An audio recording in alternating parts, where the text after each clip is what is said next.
Okay, good morning, everyone. I'd like to call to order the Public Health and Community Service Committee meeting on November 30th, 2023 at 8:30. Kathy, could I get a roll call, please? Hendricks. Ness. Shorten. Here. Van Hoff. Here. Wagner. Here. Althoff. Here. Von Bergen. Here. Is Hendricks online? I see his name up there. Yeah, he's just been invited. He would pop to the Okay. top where Pete is when he accepts. Okay, gotcha. All right. I'll try to watch for him to come in. Next, can I get a motion to approve the minutes as presented? So moved. Okay, it's Althoff, Mr. Shorten. Thank you. All those in favor? Aye. All those against? Motion carries.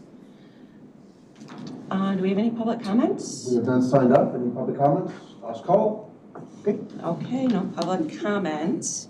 How about member comments?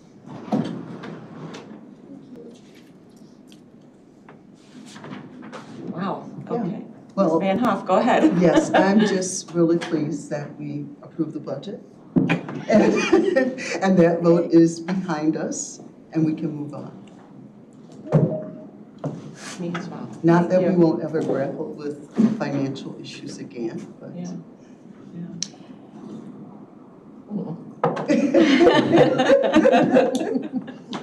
Once a year. Okay. Eric's on if we want a motion in second. Okay. Can I get a motion to let Eric into the meeting? Okay. Second. Ms. Wagner, Mr. Shorten? All those in favor? Aye. All those against? Welcome, Eric. Appreciate it. So next we have new business and we have a couple interviews for the CDHG. I see Lou in the audience. If you'd like to come up and join us and tell us about yourself and your continued interest on the commission. Sure. Good morning and thank you all. My name is Lou Haussmann. I'm a resident of Crystal Lake. I moved to the city in January 2012, so I've been in town for a while now. I joined the CDBG Commission, I think, which is now the CDHG Commission, probably back 2012, 2013. My background is a civil engineer. I work for Baxter and Woodman, which is a consulting firm in Ridgefield. I've been working there since 1996, so I've been in the area for quite a long time. Our business kind of specializes in doing projects for municipalities around the state, but certainly in McHenry County. So I've gotten to know a lot of the towns in the county through the work with Baxter and Whitman. I thought that the CDBG or CDHG Commission would be a good place to volunteer and help out.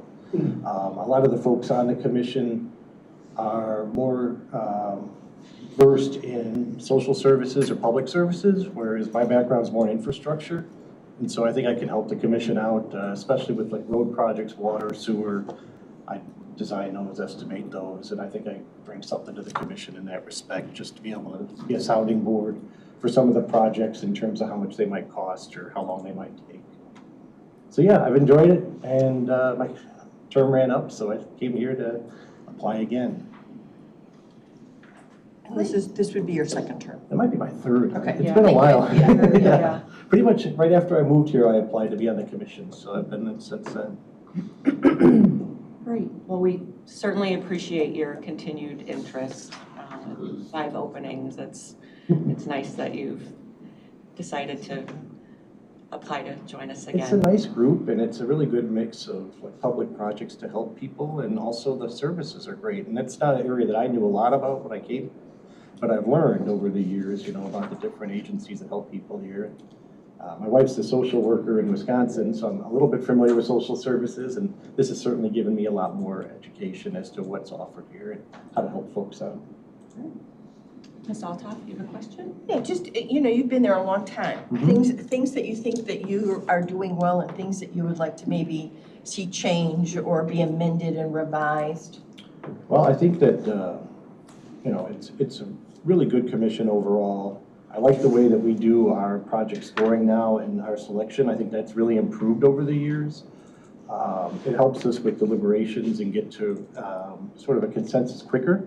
So I'm really happy about the way that it's worked. In the old days, that was a little bit harder to reach agreement.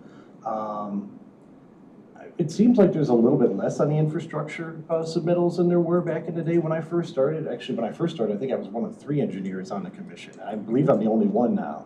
So there were a lot more public infrastructure projects back in the day, and it seems like there's a lot more of the community services. I don't know why that is, but that seems to be the case. So maybe we can help with outreach and let the communities know that this funding's out there. I know sometimes the federal funding is a little complex to navigate, but I know staff does a good job helping them. But maybe we just gotta get the word out a little bit better. But there used to be a few more infrastructure jobs back in the day. Maybe we can get some more outreach from them. So you've been, like she said, a long time, so thank you for your service. Sure. It's great to have that perspective.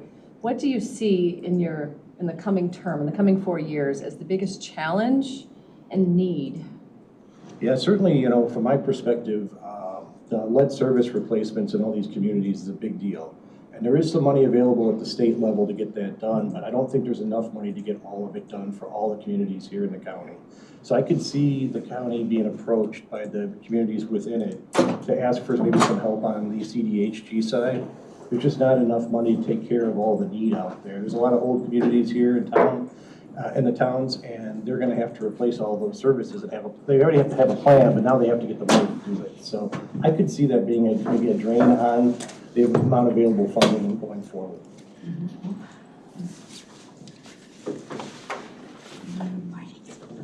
Anybody else have any other questions?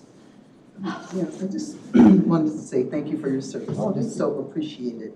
And I also wanted to ask, do you see an overlap of services in some of the requests that come through your committee? At times, the applications come in that way. They certainly do. I think staff does a good job of trying to space out the services that are requested so that there isn't that overlap. It's applied for that way, but then they're able to work with the applicants to at least differentiate, like they're doing this service for this group of people, and then somebody else might be doing the same service for a different group of people.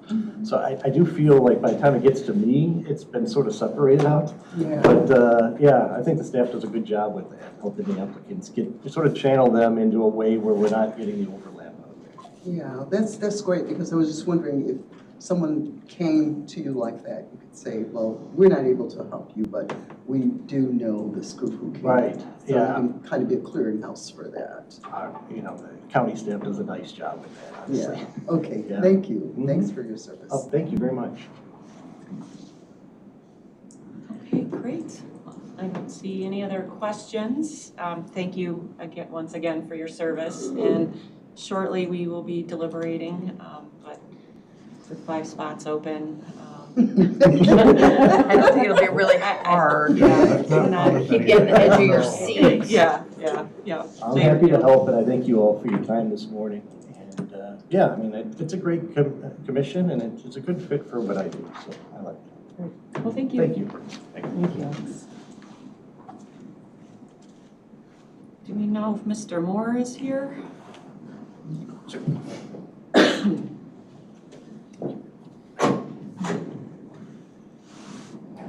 We're a few minutes ahead of time, so. Maybe in the Okay. future, we should tell people to be here at 8:30, because I- this happens in every Yes, interview. I agree. I think maybe that would be a good practice moving forward, is to suggest they be here, maybe at 8:30. What are we telling them now? Just come and hang out with us? Well, we tell Well, them they're at 8:40 and Yeah. at 8:50 and it's 8:40. Yeah.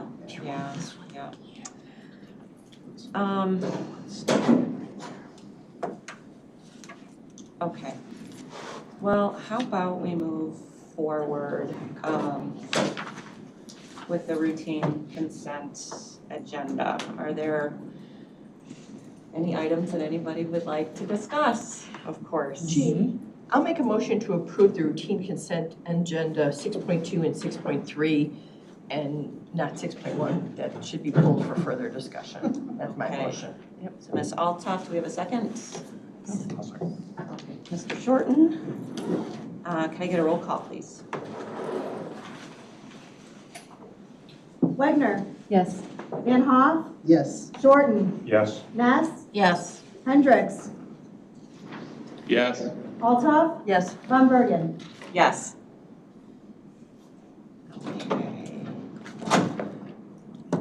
I see Mr. Moore is here. We're running ahead of schedule. Perfect That's what I timing. heard. I think Perfect we will timing. hold off on 6.1 for a few minutes. That's Aussie. Thank you for joining us. Sure. If you could tell us a little about yourself and your continued interest for the CDHG. Sure. So my name is Marty Mohr. I was appointed, I believe, about 3 years ago. From Marengo, lived in the county for 8 years. I'm president of the Marengo Park District, and that's about it. Tell us a little bit about your engagement on the commission. So, the commission is really kind of it's not a single person, I like it because there's people from different walks of life who look at each applicant differently, and we kind of assess the needs as a group.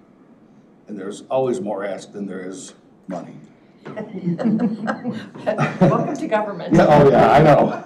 You're kidding, right? Right, yeah, right. But even on the applicant side, sometimes you see the collaboration with them. At our last meeting, and Tracy, I don't remember who it was, where Yeah. one of the applicants said, you know, don't give us partial, because it won't help our project. Let's give it to this other agency, and we can fully fund their project, and we'll come next time around. So to see the interagency cooperation at our table, like, whoa, what a great That was really idea. refreshing, yeah. Yes, Ms. Ness. How much money do you disperse off of the grant commission? Oh, it varies. It depends what's available. What was your last allocation amount? Last was just shy of $1 million, I believe. And Our last, yeah. how many projects did you fund? Do you remember? 4 or 5, I don't recall off the top of my head. 4 or 5, Yeah, because that one was in March. yeah. And there weren't a whole lot of dollars. Right. During the COVID cycle, there was, because there was housing assistance and, Yeah. but last meeting, actually, there were low dollars. And because of the two agencies that kind of cooperated, said, don't give me money, give it to them, it made our decision fairly easy. And I think those were sweep funds anyway. Yeah, they were, yeah. That's why they're so low. Reallocation, so. Has there been a discussion about finding ways to to grow the allocation of that commission? Not within the commission itself, but I believe staff looks at every possibility. Okay, thank you. Yes, Mr. Shorten? Just real quick, if you could kind of give an outline of your background and skill set and how you fit in as a puzzle piece into the entire. Yeah, so my background is pretty varied. I grew up south of Detroit, Michigan, and I became sorry. I'm sorry, no, I heard you. Did you say I'm sorry? That's phenomenal. I upgraded to Illinois, right? So, That's what they say in Illinois. that's right. So then I traveled quite extensively for work as a construction safety professional, and now I landed at a company that's in Kane County, actually, called CJ Drilling, as their VP of Risk Management. So that's the career side of me. What do you do in that business? What is the business? They're a civil construction company. Okay, So as a VP of Risk Manager, I keep the owners out of jail, hopefully. That's kind of my job, to make sure their contracts are written well and employees are safe and they so you have an eye for detail. sometimes to my own detriment, yes. Okay, thank you. And on the volunteer side, when I was 18, I joined a volunteer fire department in Michigan. I've been a member of Knights of Columbus since I'm 18. I'm on American Red Cross disaster team.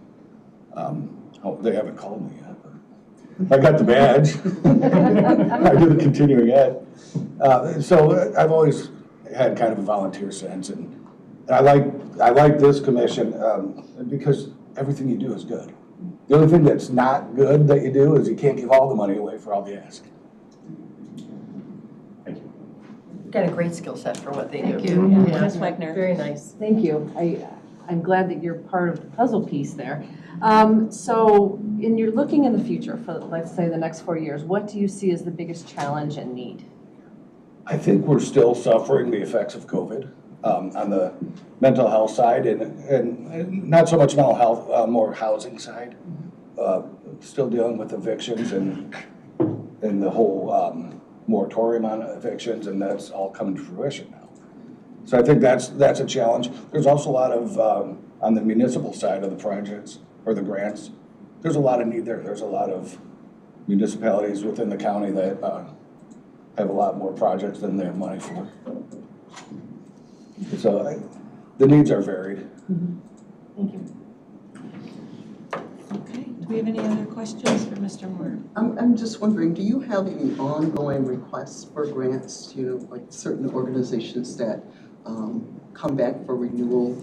Oh, yeah, most of them are, I won't see frequent flyers, but return applicants. Yeah, I like that. Home of the Sparrow, Image. Consumer Credit is one. The grocery co-op. Food shed. Food, yeah. But yeah, most of them are, Okay. they all come back, and some new ones as well. Okay.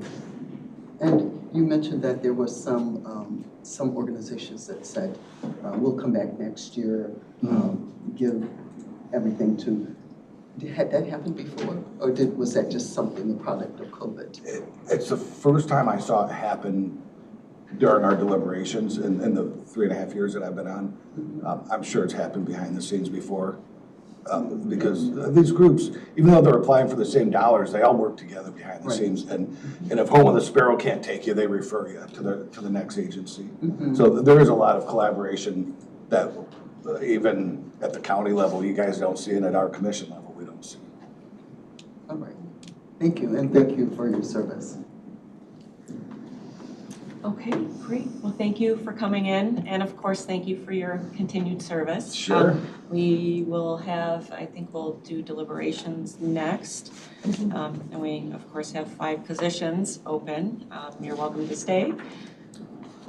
I'm gonna go back to work if you Yes, yes, absolutely. Completely understand. I'll catch it on video online.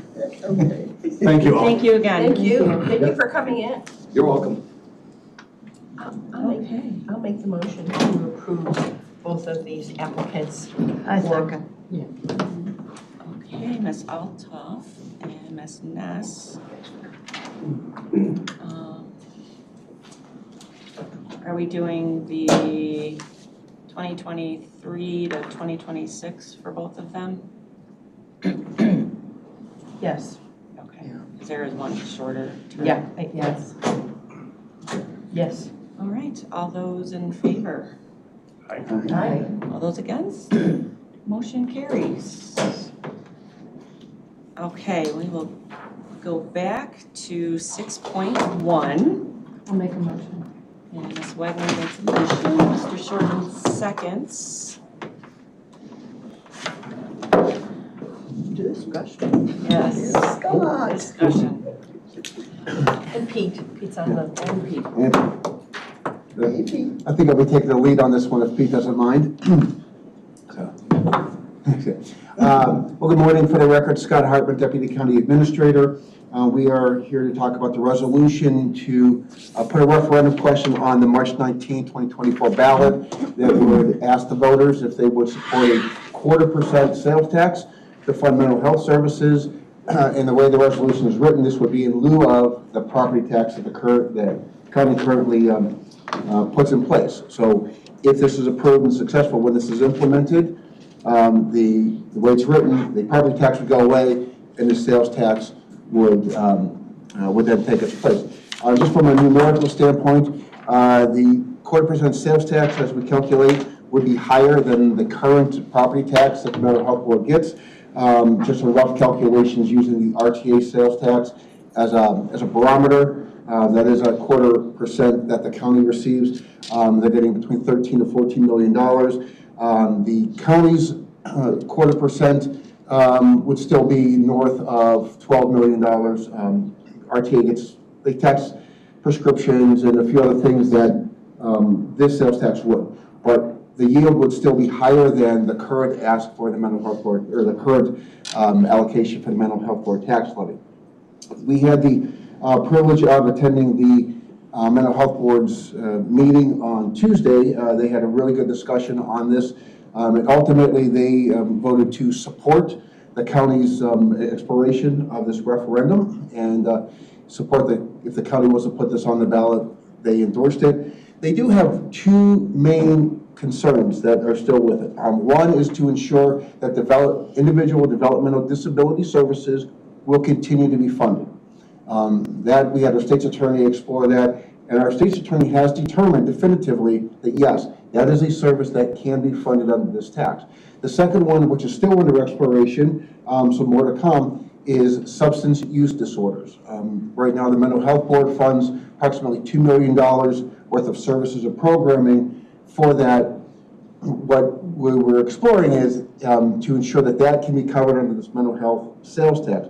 The reason why it's a question is because under these propositions in the statute, you have mental health services, and then underneath that, the statute references substance abuse, special retailers occupation tax or sales tax. So because it's listed separately, we are working through that exploration. What they've asked, and as part of their endorsement, is if the county wants to pursue this, they ask for a backstop to ensure that if for some reason those services cannot be funded under the sales tax, that the county still provide a source of funding. And the way their resolution is written, which you received yesterday, was to ensure that a property tax remains in place to backstop those services. So the intent, excuse me, is for the county to find a different way to fund what the mental health board does, not to change what they do, just to look for a different way to fund it. So that's where we sit today. The resolution before you is written to contemplate the tax levy goes away. With that, I think it's open for the county board's discussion. It's ultimately your policy decision, how you want to proceed. This is an option, and just to keep in mind, if the county board supports this and it goes through, the voters ultimately have to vote it in. So, that's going to be the step. Just if it makes it to the ballot, the voters still then have the final say. So I was at the meeting. One thing I want to correct. Everything was right, except you said the $2 million was for addiction. The $2 million was for development and disability, right? For IDD? Okay, so do you know how much you fund in addiction services? It's more than $2 million. More than $2 million, okay. Yeah, So, the $2 million was the DD. okay. So, yeah, I want to make sure that So before there's we no do backstop anything- for substance abuse contemplated according to what you stated then, Scott. Right. So, well, under the reference, just to, so the figure, and I do apologize, you're right, $2 million for DD. We have for the fiscal year 24 approved funding, substance use disorder, $1.4 million. Okay. So it's $1.4 million in funding. It's still a lot that we would be losing if it was not available sales tax. So a couple things that happened at this meeting.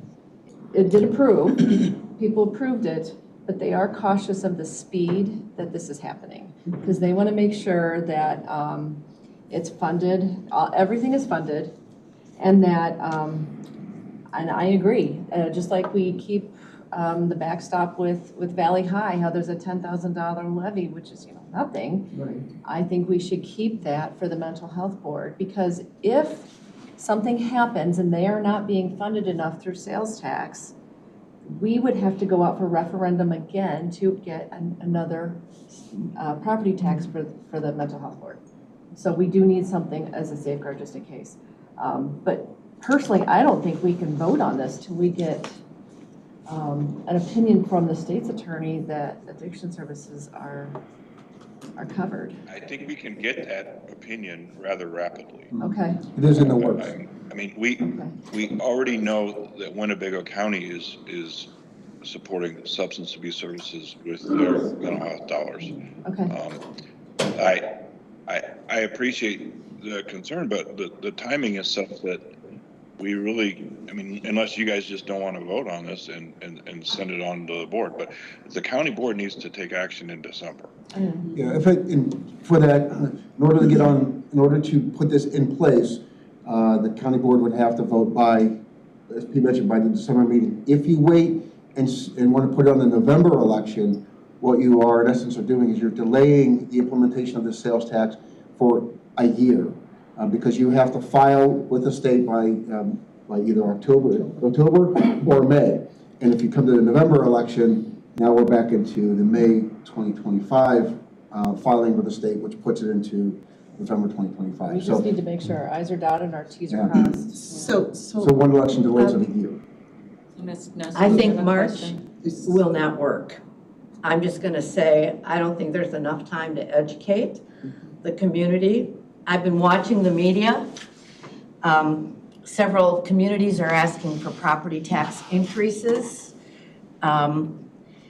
We just raised the sales tax, and as you can see from the current budget conversation, approving an increase in tax, this board doesn't have an appetite for that.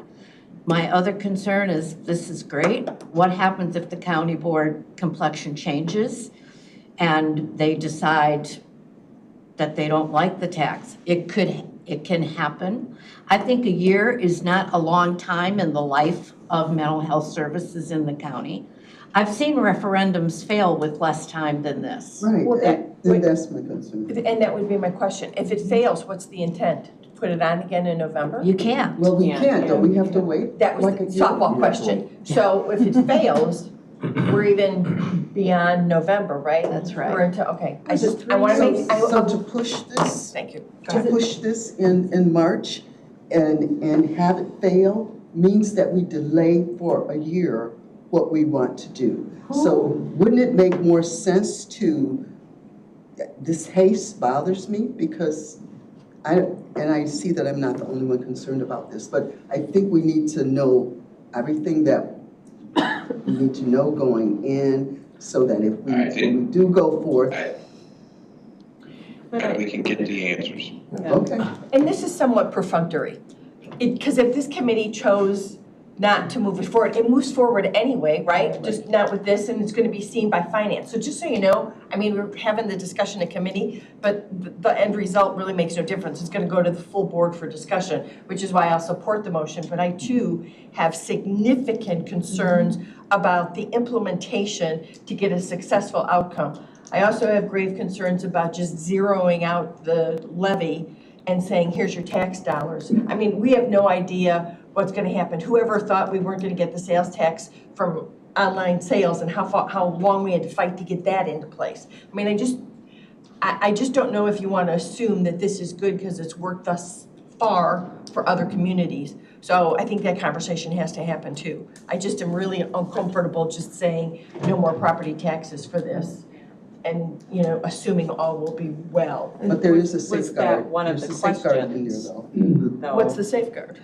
You have to safeguard the small portion that we can come back to if we No, need to. it's not. No, in the it's current not, that's not how it's resolution. written, babe. That's So what I'm talking about. the question would need to be amended, and in essence, you would strike off the last two sentences on the referendum question, which references the replacement of the property tax. The property tax already exists by a referendum in the late 1960s. So you that's in can't place. do both? You can do both. You can't. Okay. Yeah, that was my question. And that's the only way I would There's want nothing to that support it. precludes both, based on the state's attorney's review. I think we're missing a big, here's what I'm saying, we have spent decades convincing this community that their property taxes are too high. Yes. You put the word tax on the ballot, I just think there won't be an appetite for it.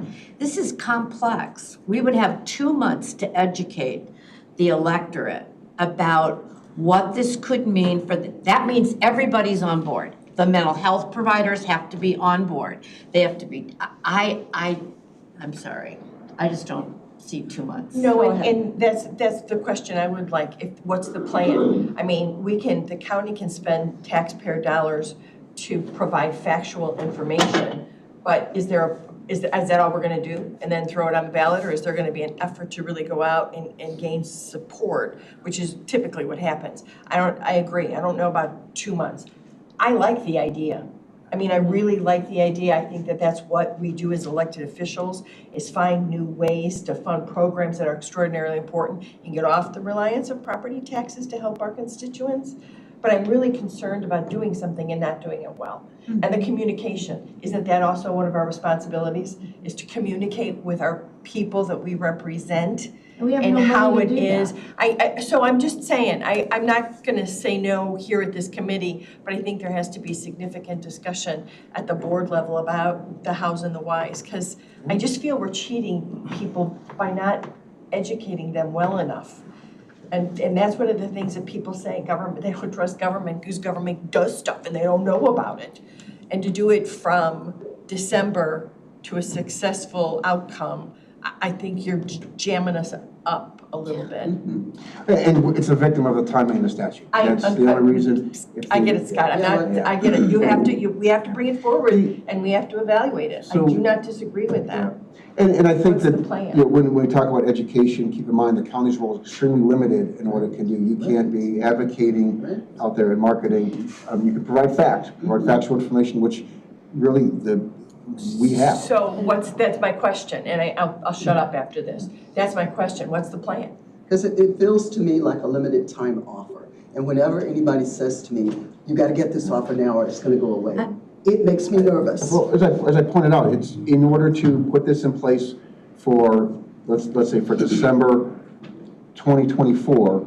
So when you go into the next tax cycle, and you have a tax levy, you can take that off the table to the extent that you would take it off the table.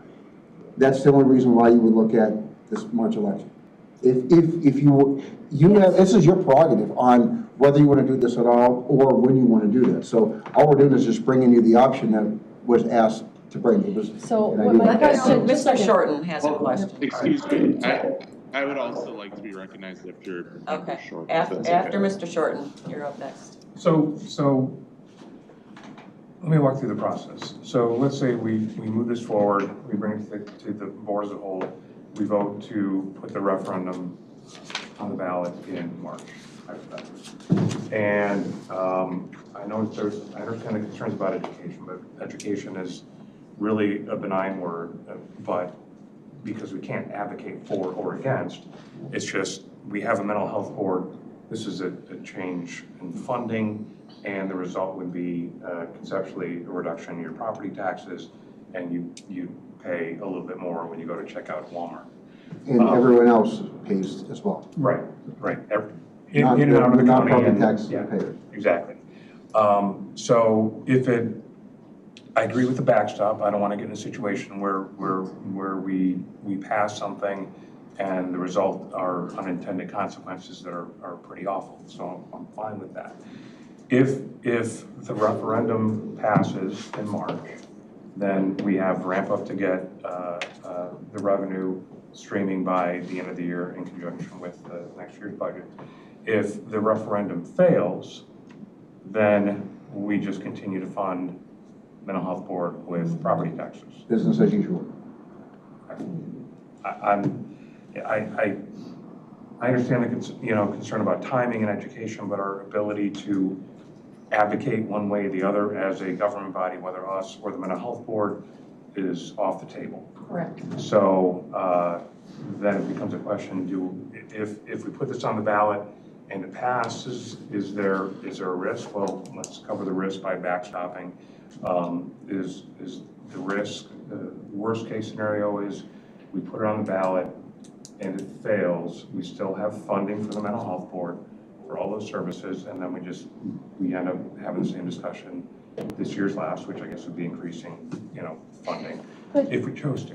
my question is, I think we're missing a point. How long, if a referendum fails, what is it, 3 years, or it's 1 year? No, it's 1 year. 1 year. 1 year, okay. So I it was would be thinking the of 3. following March. Yeah. Okay. Yes. So by pushing Yeah. it forward, So we it'd could be one. delay something that is very, nice, very lucrative. Okay, for- Mr. Hendricks has a question. I really But like Michael still to. has the floor, let him Okay, finish. I'm sorry. So if it fails in March, it couldn't be on the ballot again until the following March. So then it it would would be 2025. it would delay it by a year. Whereas if we put it on the ballot in November and it fails in November, then In essence, it's Yeah. 2 years. But we have a beware. lot of time to educate.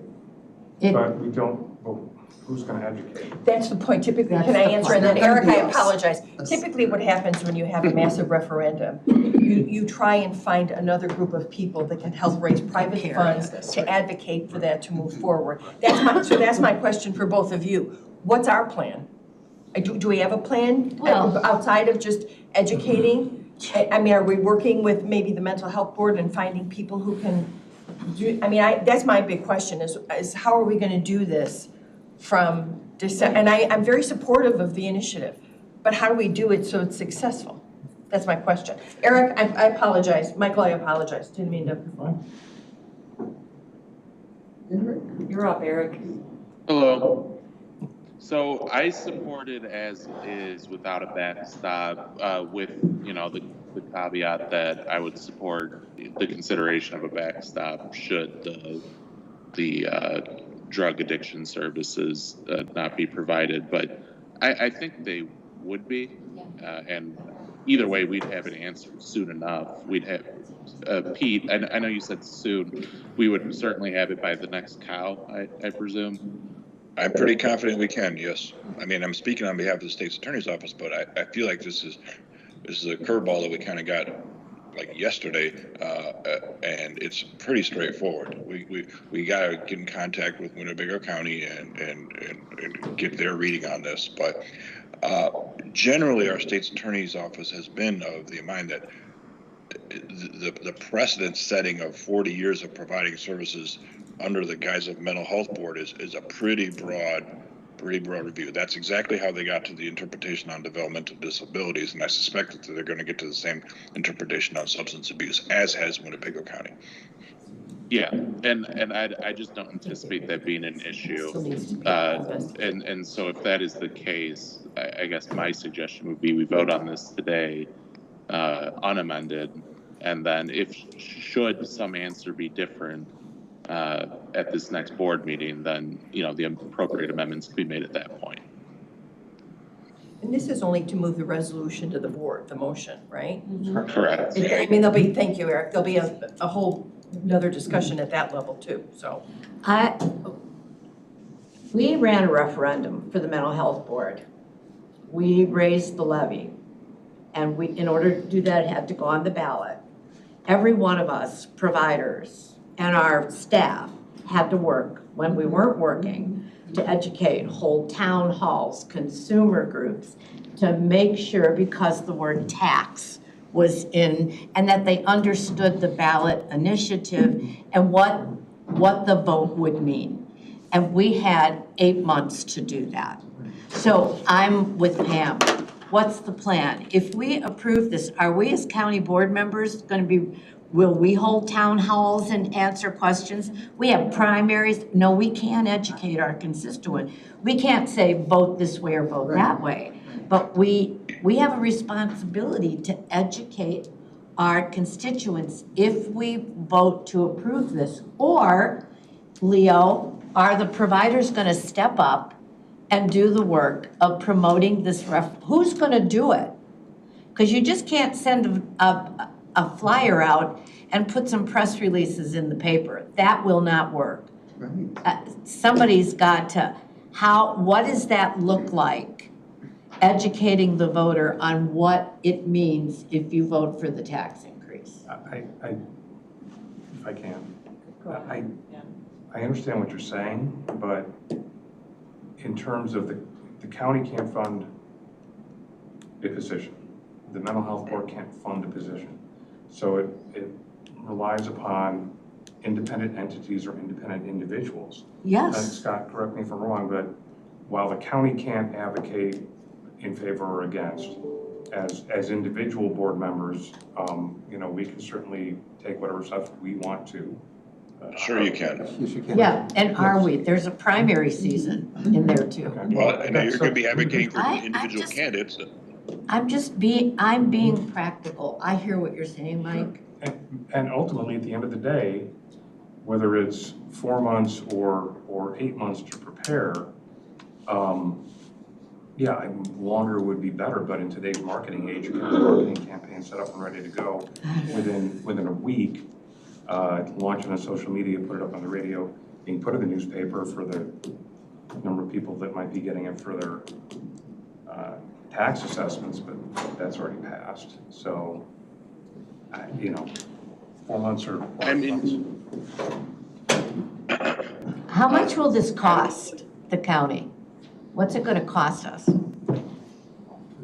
There's no cost. The county's not gonna have a marketing campaign. We're not gonna make an Well, investment. I mean, you are gonna educate people that the ballot is on the referendum, right? You will do that. I mean, you will say the county is supporting, or are we The not? county is only No, that the asking- county is putting it on the ballot. We're putting it on the ballot, right? You're asking the question, yes, And so then we do nothing after that. pretty much. We have facts and figures. We can provide that. Well, I was wondering is there a way that we could, if there's excess ARPA money, to give that to an organization who might be able to educate? No. I know it's a sticky. No. That's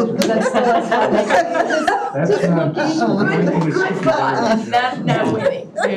I think the question is for Leo and the network. Are they going Come up and join us, please, Leo. are they going to do what needs to be done to make this a winning proposition? Are they ready? Because frankly, Leo, I did not see that Yeah, through the budget conversation. we brought it up and thank you for having me at the table. Leonetta Rizzi, Executive Director of the McHenry County Mental Health Board, for the record. I brought it up at Network Council on Monday that the county board is looking at doing this, and they asked how they could help. So whatever I told them that we're in a difficult situation, that we can't advocate. Right. But I said that whatever information the county gives us, we will disseminate to the network. And What are they going to do with that? I Do think they have they're, a plan? they talked about, for their staff and their clients, that they would disseminate any information out to the staff and clients. And I also just wanted to clarify regarding the legislation. This is a great discussion. I want to go back to it because I think it's really important as having a plan for this. But the legislation for the sales tax does include substance use. I just want to make sure you're aware of that. So it includes mental health and substance use. So it does include both of those. It just doesn't have developmental disabilities in that sales tax language. So it does include substance use. Okay. But I noticed in the referendum, just mental health is on there. So we want to have at least the two. My suggestion would be three, but the disabilities that we fund on the referendum, but the two, the mental health and substance use, should minimally both be on the referendum. And that would, if I can just respond, that would be ideal. In fact, hopefully we could. But the legislation is very clear. You can only ask for one proposition per referendum. So And it's in different places in the statute. It's in different places. That's why you can only ask Right. for what is on the resolution. Public That's- safety, public yeah. facilities, No, transportation. I'm talking around you. Okay. So that's the challenge. However, as Pete mentioned, our state's attorney is actively researching this. We have another county that in 2020 implemented the exact same sales tax that is being proposed, and they are funding substance use disorder services through that. I got a call tomorrow actually with the team to better understand how that is working, and our state's attorney is going to be conferring with their office on this issue.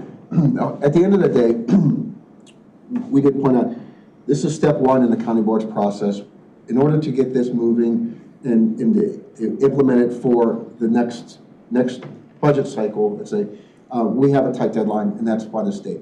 But what you're asking is giving the voters an option. Do you want to put in place a sales tax that is going to be spread around the county, plus those from outside the county coming into McHenry County would help contribute to the services, or keep this, as a property tax-based service, which is shared by only those property taxpayers? You're providing that question to the voters. You're providing that option to them. If it fails, it's business as usual. We don't miss anything. County board then considers a tax levy for the next year. But if it's successful, now you have the opportunity to get in essence, more funding than the county board historically has provided through property taxes for mental health services. Go ahead. Okay, I agree. I think I'm listening, I think the consensus is that there's great support for the initiative.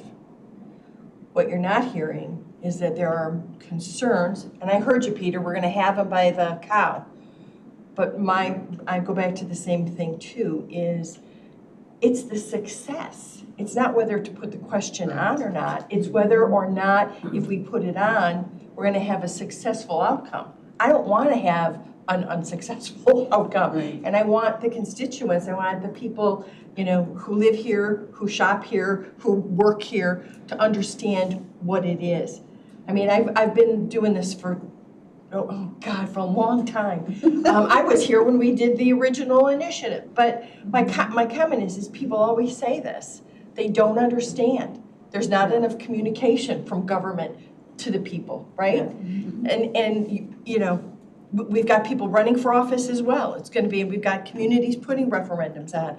I just think that there should be a concerted effort to have a plan in place, and whether that's through our providers, our service providers, but I think, and I know that we cannot actively, but if we want to do something, I feel very uncomfortable in that there doesn't seem to be anything in place that we have that make us feel that we have an opportunity for a successful outcome, that's all.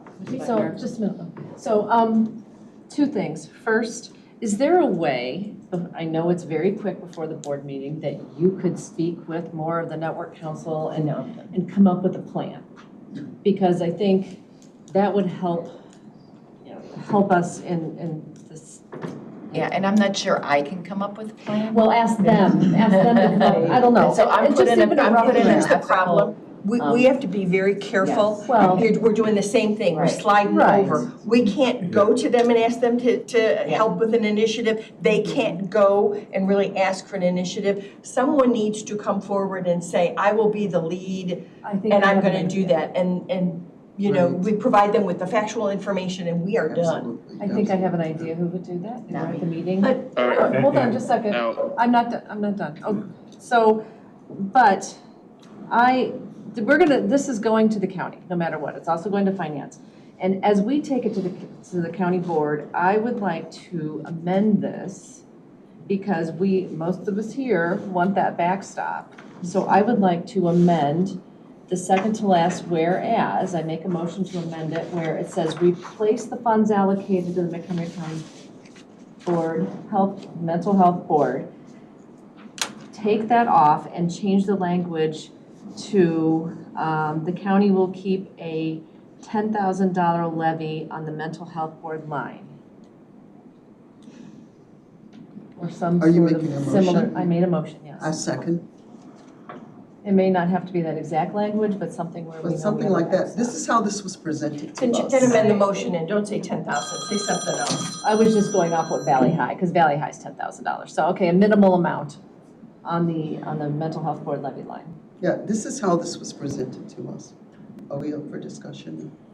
We are up for discussion, Yeah. although, And this would be the only way I would support it. I as a would rather, board. I'd like to it see, needs to go to the full board for, we can amend it down the road. I disagree. I think I agree.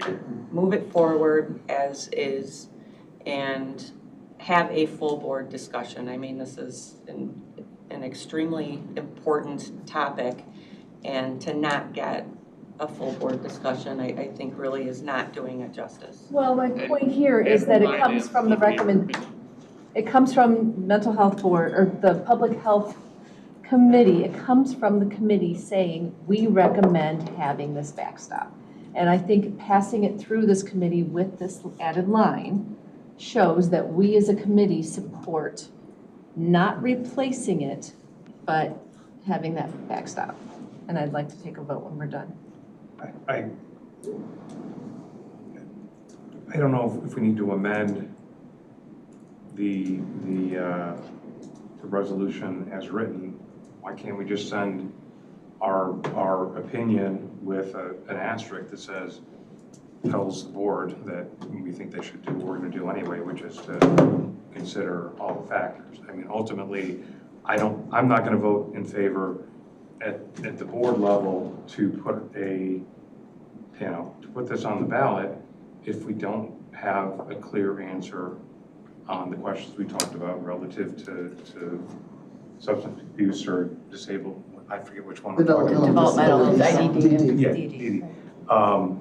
Or, I want to make sure we have a backstop. I want to make sure, the timing on communication, I understand. But the question about going to the council, are we then going to go to the people that are against taxes and do the same thing with them? Because I don't think this is going to be a landslide vote one way or the other, whether it's on the ballot in March or in November.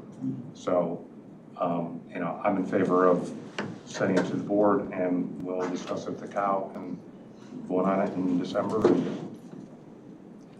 I agree, and also I just want to point out the developmental disabilities question has already been definitively answered. It is covered. Yeah, it's more the substance abuse now. That's the question. Right. Correct. Yeah. And so if there is going to be an amendment, maybe that's something I would consider supporting based on, the response from the state's attorney, by the cow meeting. But right now, I don't think it makes sense to amend something when finance is going to be considering the original, and then we're going to have two differing versions of at the same time. I think any amendment should be held off until the actual vote on it. So I'd be voting against the amendment. And I do apologize. I would request, if possible, we vote on this. I am running late to court at the moment. You can we open the roll, and there's already a motion on the floor. Can you vote now, and can we continue discussion?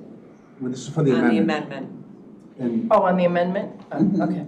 Kelly's Okay, motion. so how about we go to a Is the resolution is it your resolution, right? No. That you want to No. amend? I am amending the county's resolution. The one that's in front of us. The county does not. It says it will replace it. It does not have the line where it says we will keep that mental health board line there. No. If we vote on the current resolution, that means there will be no possible way, unless we go out for referendum again, to fund mental health board through property taxes. Or unless you amend it. Who wrote this resolution? You don't, asking process. State's attorney. This is just bringing the resolution in its current form to the board Correct. for full discussion. Correct. And it shows the opinion of the Public Health Committee that we prefer having a backstop.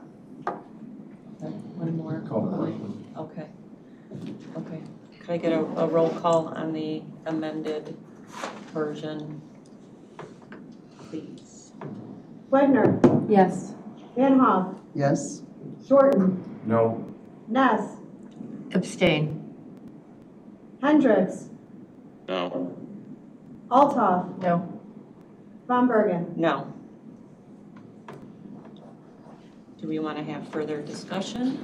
I have another question, Okay. Tracy. I was looking at the sales tax graph that you included with the agenda. At 0.25%, am I seeing this currently? I'm not sure. And I'm looking at the mental health board tax levy and the RTA, right, the comparison. Am I correct in seeing that the RTA tax only increased by $500,000? Are you referring between fiscal year 2023 to what's in the budget Yeah. for 2024? That's the budget figure for 2024. So it's only a $500,000 increase from 23. So I guess my question is 0.25% gonna do it? For you, is it gonna give you enough room to expand and meet that $2.5 million increase that was gonna level out the services?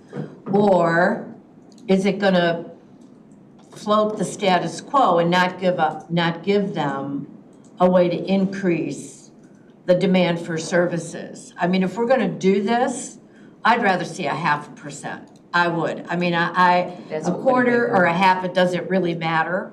But to the taxpayer, it's a sales tax increase. It's really how we explain it to people. I am concerned that with the expansion of mental health challenges in the community, both in mental health and substance abuse, the sales tax won't do it. And what will they do if that increase is not, if it's $500,000 a year?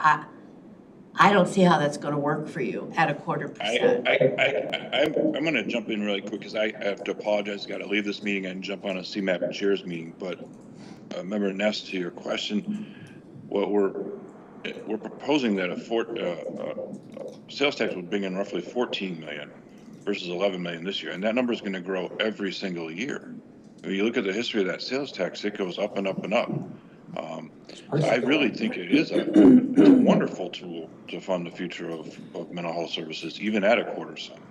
But I appreciate the good discussion, and Scott, I'll check in with you later. I would like to see that, if there's some way to see exactly. What do you want? Well, I'd like to see it at a 1.5%. I'd like to. Double it. Can you give her the historical increase of that RTA? It's right for the last Yes. 5, is it for the last 5 years? I got it, it's right here. That was emailed It's out right- yesterday. Okay, sorry, I didn't look at my email. Yeah, I'm seeing it right here, and I am seeing about, I mean, from 20, 21, 22, there was no, the increase was 400,000 or 500,000. I mean, our goal this year. It's already higher. Yeah, it's already higher. So from fiscal year 2021 on, we have the advantage of the online sales tax. That has really hit, and that bolstered county sales tax, RTA sales tax. Well, maybe I need to meet with you. So, yeah, I By would. myself, because. Based on our calculations, the 1/4 cent will give mental health board more than they are receiving currently, or will receive in the upcoming year. By how much? By anywhere from 1 to 3 million. I mean, at the minimum, it's going to be a $12 million. RTA is showing $14 million. Okay, so. That's at a 1/4%. Now, RTA taxes a few things that this tax won't, so there'll be some variation, but it's going to be more than. And if you double it, so let's say if it's 12, now you have $24 million in taxes. And we can only do 1/4% increments. And I worry about who that hits. Look, our goal was, when I started out, was to get a $2.5 million increase for the mental health board so we could level services. That did not happen. It's not going to happen next year, even if we go into the budget round. No way. If we put in a request for $2 million, I live in the real world. That's not going to happen. It's going to take 3 or 4 years to level existing, just level, not even meet, we can't even think about a unit for adolescent kids in our county. That is out of our reach. Our kids are still going to get sent out of state. So to me, yes, I support this. I want you to know I do support it, but I don't want to come back in 2 years and say we need to raise the sales tax by another 1/4%. If we're going to do this and we're going to, I mean, go big or go home. I mean, if we're going to put things on the line and we're going to risk it, let's do it in such a way that we give them some bandwidth that really lets them, I know, I'm just saying it, you don't have to. It's your opinion, Your opinion. So I'm sorry, you're suggesting that we double the funding? Yeah, I am. I am. From a No, 1/4 to I understand. 1.5%. So I'm just so I'm clear, you want to double the funding, which fine if you think that's a priority, but you would rather double the funding or just not vote for an increase to the mental health board's funding at all? That's not what I'm saying. That's not what I'm saying. What I said is in this budget round, the mental health board asked for 2.5 and they got 525 and a one-time allocation of 270. Okay, that's good. That's okay. That's not great. So if the mental health board says we needed 2.5 million to get rid of waiting lists and to support existing services, and we didn't do that, that means next year we don't see new growth in programming, we sustain and try to bring them back up closer to that 2.5. That's all I'm saying. So if we're going to do 0.25%, and I have to, I can explain 0.5% as well as 0.25%, quite frankly. And whatever the board does, I will support and work vigorously to pass. I just don't think it gets the mental health board where it needs to be to provide the kind of services, Pam, that we used to provide in this county 15 years ago. That's all I'm saying. And I will now be quiet. Is that a motion or are we just? Sounded like an opinion. There was a motion and it failed, so. Yeah, my thing was not a motion. That was the amendment. We still have a motion on the floor to approve the resolution as presented. Should we just call the As question? presented. Okay. I think we will call the question and go to a roll call for the original. Hendricks. I think he's gone. Eric, are you still there? He's still there. He's He's muted. still up there. Why don't you come back to him? Maybe he's in the What midst of. motion are we voting on? The original. The original. The resolution as is. Wagner. Yes. Van Hoff. No. Shorten. Yes. Ness. Yes. Hendricks. Altoff. Yes. Von Bergen. Yes. Yes. Oh. Yes. Thank you, Eric. After all that, if I didn't vote, I'd be so annoyed. Thank you, thank you, thank you. Thank you, guys. Thank you for coming, Thanks, Leo. and thank you, everybody. Thank you for your support. For a good discussion.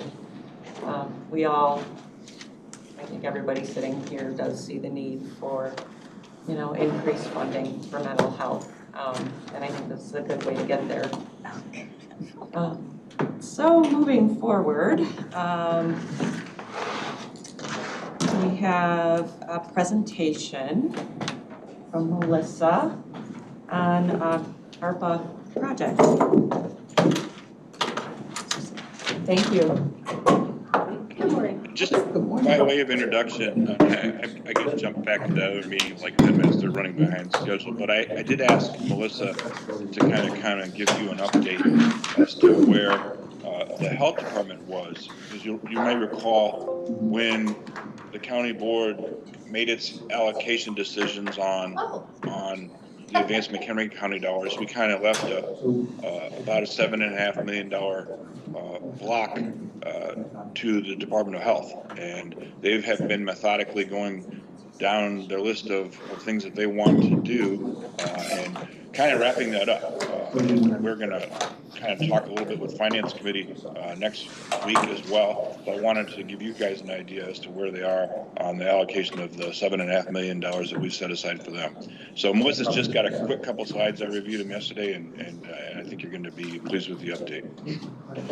Yeah, it's more of an update than a presentation, so. But I put it in slide form for you. Okay, so we have been following a consistent process for every project that we come up with. And we basically try to set a budget, lay out what we're intending to do. We package that up in it's a spreadsheet that Bronner has provided, so we fill out the sections that are relevant to us, and then they come back with a response as to whether or not it meets the eligible use criteria under ARPA, as well as the populations impacted. And in many cases, we are talking about that second piece about serving specific populations. But there are also capital projects that we'll be talking about. And then we bring those resolutions, which you have seen, forward to the Board of Health, and then they make that recommendation onto the county board. So right now, we have roughly $3.6 million in expended and/or obligated projects. There are 14 of those. 5 of those are positions that we are funding through 2026. The Bluebeam is the digital review software that we're using down in environmental health, but we also paid for 29 licenses for planning and development. So that allows, because environmental health and planning and development work very collaboratively together, they need to sometimes see that same information. So this is a way that we can move into an electronic digital format for that. The water testing lab expansion, that's still in process. That's also down in environmental health. The data dashboard that just went through, that's that Metopia, which will allow us to have a forward-facing dashboard for the public to look at and review our data. The storage facility out at Archives or the Nelson site, that expansion to allow us to, it's not expanding the space, sorry, it's configuring the indoor space to allow for storage of PPE. Mobile clinic, we have been working with purchasing, so that has been approved by Bronner, but you haven't seen a resolution yet. May I ask a question? Am I going to interfere if I interrupt you? Okay.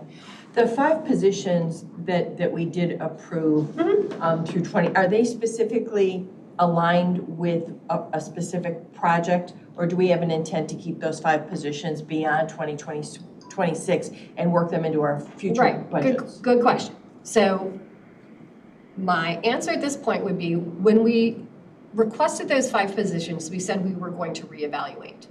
So I can't say for sure whether or not we are going to keep those positions. One is a nurse, one is our informaticist. That is really a key position, so I would say we would more than likely come back with a proposal around that, and perhaps there would be grant funding or something, we're not there yet. And then we have an accounting assistant, so now we have 3 accounting assistants, and that is working well. Prior to that, we just had 2. And what I was really getting at is I understand that many of the positions actually are needed to ensure that we're meeting the criteria of some of the programs that we're now implementing, either due to requirements by the state and or the availability of the ARPA funds to do that. So I was just trying to say that they're somewhat connected with the ability. They are, but whether or not we would, yes, understood, make other changes to our roster between now and then. And then those last 2 are, the last 2 positions are the facilitator and the epidemiologist that are working on the opioids specifically and supporting the Substance Abuse Coalition while they are in transition. Okay, so then the remaining 3.9 million are in our proposed projects. Some of these have already been initially vetted, I will say, by Bronner. So we have already sent them a capital improvement for the Crystal Lake facility. We have the clinic on one side and we have animal control on the other side. So we're looking at some lobby renovations, space modifications, and a drive-through vaccination option. If you remember, we did some of those things during the pandemic. We have continued to do some drive-through vaccinations there, and so we want to make that a permanent component. And it would allow us to stand that up more readily during, should there be another emergency. Now, the community health initiatives, so this ties into our community health improvement plan priorities. And just as a reminder, that's behavioral health, diabetes, access to care, and obesity and active living. So on the surface, Bronner says these meet that test. We are proposing a grant initiative similar to Advance McHenry County. So we're working on a template now that I don't want to say it 100% mirrors, right? But it's based on that design. We're working with finance and we'll be working with Bronner to come up with a way for them to review those proposals, right? Because they're going to need to make sure every grant proposal that comes in meets the eligibility. So conceptually, the answer is yes, but as they come in individually, we're going to have to look at that. So we will be working on a system of, if we vet the first go round and then bring the ones that we think are most effective, onto Bronner for approval, then they would come before the Board of Health and County Board in the form of a resolution. And we're looking at, 2.5-year grants, and we don't have a set number. Right now, there's roughly, $1 million, $1.2 million that we're setting aside for those projects. And that's essentially my update. Again, I think I just hit this point on the last slide. So are there any questions at this time? Could we get a copy? Oh, yeah. Great, thank you. Sure. That's great. Thank you. Great. No questions? So just to confirm, that you Sure. said 3.9 million is currently hasn't been approved, the project? Well, when I say, it hasn't come through as a resolution, all those other pieces have come through to you, with the exception of the mobile clinic, as resolutions. So that first 3.6 million has been allocated and earmarked. The capital projects, again, conceptually have been approved by Bronner, but until they come before you and are formally as a resolution, I'm not counting them as set in stone, if that makes sense. That's what we are proposing to move forward, but it's got to check all the boxes before we bring it to you as a resolution. Okay, thank you. Okay? Thank you. Any other questions? Mm-mm. Okay, great. Thank you. You're Thank you welcome. so much for the update. Okay, workforce housing. Ooh, we'll do it together. Ida came out last month. It was an phenomenal. It was fabulous. It was, actually, they do more project in the county than I thought. They have a strong presence here. Ida is the Illinois Development Housing Authority. They laid out the several different ways that they fund these projects. These are all multiply funded from, there is no single source funding for any housing project out there. They're all layered. There's not even two. You call it lasagna, I'm Italian, that kind of doesn't work for me. I call it layered financing. Yeah. Layer cake. I thought it was helpful for people who had no exposure to IDA to really see what they've done. So now we're getting ready to start putting the abstract together. We're going to start gathering our information, everything we've learned. We have learned a ton. Oh, they left, but shout out to workforce housing too. Yeah. Workforce development, I'm sorry, man, the information they provided us was spectacular. We will be drafting a paper to bring to this committee for your review, probably not till February, right? By the time we collect all the data.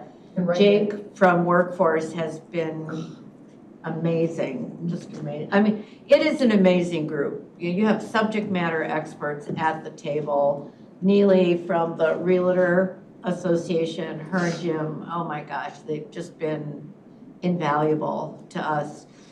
We will make recommendations to this committee, which we will then, of course, take to the committee of the whole. And the recommendations will be part of the white paper. So we'll lay out exactly what it is we are trying to ascertain, what we did learn, and then we'll make recommendations, hopefully, that we can carry on to the next year. And I think one of the things that we discovered was talking to, again, the mayors of communities that have attempted to bring affordable projects within their community and garner support. And while it's relatively easy to educate the electeds, it's a lot harder to educate and have buy-in from the community at large, as well as the immediate neighbor or neighborhoods as to where the development is going.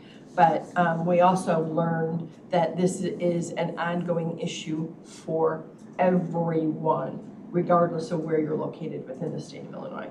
Particularly more in the collar counties, obviously, where there's more population. But it's an issue that everybody is grappling with. It's hit the national level. So we'll try and give you a narrative of exactly what it is, because ours was a narrow focus. We were It's very to- narrow. It was to provide housing for people who work within our community, which is why the information about salaries, locations, jobs, where they are from workforce was crucial. And we looked at, Economic development helped us to identify what businesses are looking for from skilled labor and what that starting salary would be, and if they could actually buy anything. And we say housing, it's not a house, it's an apartment, it's anything, and it is utterly. and we looked at, devastating. we targeted communities along the metro and the Yes. baseline. Yeah. Because we looked at transportation, you know. Could you walk to work? Could you take a bus to work? You know, how will you move around the community if you don't have a car or, you know, you have, I mean, sometimes the idea of paying your rent and buying your food and owning a car and paying insurance, like it just tips you over. So if we can help people work and live in the same area, that supports the other employment. The other thing that got brought up, which is employer-assisted housing. Now right before I left Camco, we had reached out to a couple manufacturers who actually were going to do employer-assisted housing. So between IDA and then what the employer would donate for down payment and closing costs, you could find a home in your price range with what you earned, you could get into a home. It's a great program, and at this point, we're looking at whatever solution is put before us. But I think the thing that Pam and I always come back to, the mayor of Cary, who said, I don't think I would ever do another project like this again. Because his life was turmoil. And that's one of the things that I think we'll probably include. And we probably need some time when we're done for us to evaluate it, answer questions, and do any revision draft changes. But Mark was very clear that it is an extraordinarily emotional situation, and that one of the areas that we as a county board could assist with is, again, educating and talking about it and explaining why it's so difficult and showing who lives in many of these units. And I'll just say communities do understand, you know, about walking and redeveloping downtown areas. Those areas that they're building right here in Crystal Lake and Woodstock are too expensive for the people we're talking about to live in. And that's because those are private developers who have to make the numbers work, right? Or they don't get loans from banks. So there's a whole lot of information. So if we can make sure that we schedule enough time to review. Yeah, and Scott's been great. Yeah, phenomenal in moving this forward. So when we had the mayors come, the mayor of Geneva, is that Mark? No, that was Kevin Burns. That's right. I get those two confused. He brought in a binder 3.5 inches wide with all the hate emails that he got. They put them all online. They published all the emails, and he got pushback because he published them, and he says, I'm a public official. This is a public record. If you say this egregiously offensive thing, we're posting it online. And I thought that was so clever because it immediately reduced the number of horrible. And the other thing the mayor of Cary said was, I would go to church on Sunday and look at these same people saying these horrible things to me. And he almost lost his election on that one issue alone. Yeah, it was, the other thing we discovered though, is between both mayors, that leadership to stay the course, that they knew, and the city council was aligned with them, and they just kept moving it forward. And now, you can't even tell that the Cary project you can't tell. It's beautiful, it's beautiful. So, yeah. So it's been great. It's been great. I think it's everything that this committee wanted to have happen. And, you know, And we've stayed away, our group has wanted to like talk about solutions and we've been, we're learning, now yeah. Did you have a question? I want to say thank you for doing that. I was part of the Step Forward program. I participated a little bit, and there were 7 members there who were trying to get their life back on track after difficult situations. And they had places to live, but they were not convenient for their jobs. And they're looking for jobs, and 5 out of the 7 did not have transportation. So they are attempting to come to drug court and get tested. They're trying to get jobs where they can get to. So if that housing needs to be in an area where they can get transportation. And so to take on that too, I think after this is complete, I think we need to focus on transportation somehow. Well, Scott Henning is on our committee. Yes. From transportation. But We they're talk helpful. about it Right. all the time. We talk about recreation, shopping, transport, like a livability. That's what we talk about. Because you're right, to put, a housing unit out in the middle of nowhere that you can't do, like. Well, that's why you can find it, because it's out in the middle of nowhere and it has no amenities, and Right. that's why the rent is Right.